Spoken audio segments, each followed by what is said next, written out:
I'm usually not the one to teach men about how to live their lives and about improving manhood and whatever. If you believe that I serve as a good example, then you follow me. If you don't believe that I serve as a good example, then don't follow me. It's as simple as that. Like I said, I'm routinely clad in gym wear because I train a lot, pretty much every single day, and I like to take care of my health. So if you think that's a good thing, good. If you think it's a bad thing, then what can I say? Find somebody else. Anyway, I'm not going to say the name of this famous or big podcaster because it's such a poor look on me. Grifting off of the name of somebody else just to get more clout and attention. It's bad. I don't do that.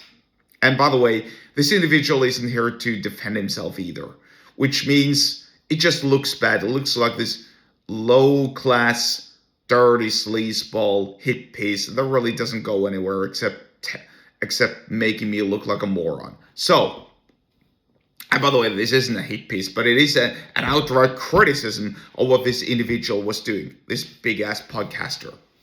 So, by the way, everything that I'm talking about is hypothetical. So, hypothetically speaking, I may or may not have watched a podcast involving, a very famous podcaster talking to 4 of his friends or 3 of his friends, whatever, and they were doing so during the middle of a festivity, of a holiday, such as, for instance, but not limited to Easter, Thanksgiving, Christmas, whatever. So let's go with Thanksgiving for this one, hypothetically speaking, because it may be Thanksgiving or it might not be Thanksgiving. It doesn't really matter. The point is still,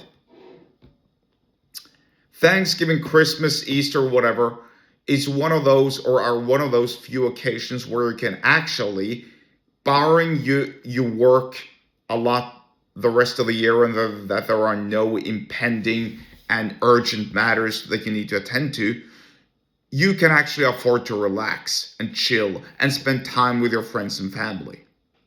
Nobody wants to be childless, working on yourself, being a hustle bro, drinking black coffee, getting up at 5 a.m, taking a cold shower when it's Christmas Day or Thanksgiving or Easter. No. What real men do, in my opinion, is to spend time with their families instead of being childless and pretending that that's some sort of a virtue or a glory. It's just dumb. It's a bad look. It's a poor look. I don't think you'll find anyone who actually opposes that. Maybe a few. And if there are a few, they're either outliers, they're just very, very special, or they're lying because deep down, they really want to relax as well. I mean, I do it when there is ample time for it, such as during the festivities. Because look, if you're going to get up at 5 a.m, drink black coffee, drink water, meditate, take a cold shower, eat, rice and chicken and broccoli every single day, lift weights every single day, then you're going to become miserable. You have nothing to look forward to.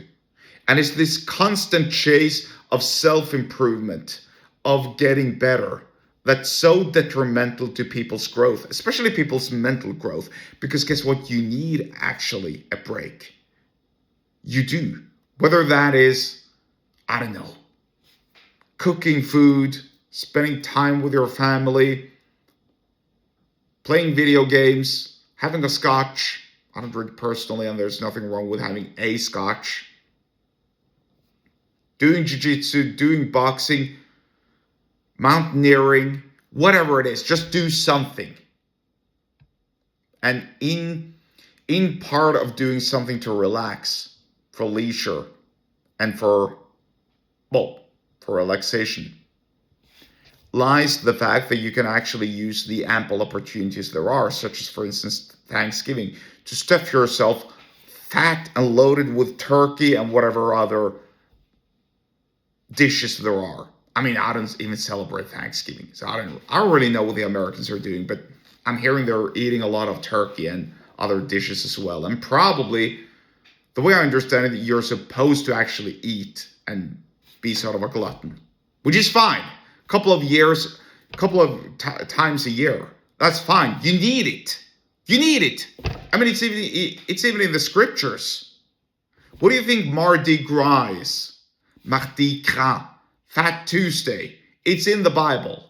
Eat up all the meat, eat up all the salts, stuff yourself loaded with food, and then begins Lent. Right? So how about the grind of the rest of the year is your proverbial Lent. But when there is Christmas, when there is Thanksgiving, when there is Easter, whatever, then that's your Mardi Gras, your Fat Tuesday, etc., etc. And keep in mind, I forget it precisely where it is in the scriptures, but the first thing Jesus asked his disciples when he rose him from the dead was actually, hey, y'all got anything to eat? I'm hungry. I mean, I guess he burned some calories down there in hell with good old Satan. Anyway, I'm being facetious because I like being facetious. But you get the idea, right? Stop with this immense hustle bro culture, excuse me. Don't preach about self-improvement on these holidays, but actually serve as a better example for young men by spending time with your families and friends, because that's what everyone really wants to do. And yeah, that's a bad look on you if you're preaching about self-improvement and so on, but you can't even put down the self-improvement hat on these special occasions.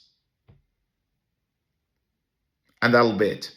If you want to learn more about persuasion, then get subscribed to my email list. The link to do so is in the episode description wherever you're watching and or listening to this, and I'll see you there.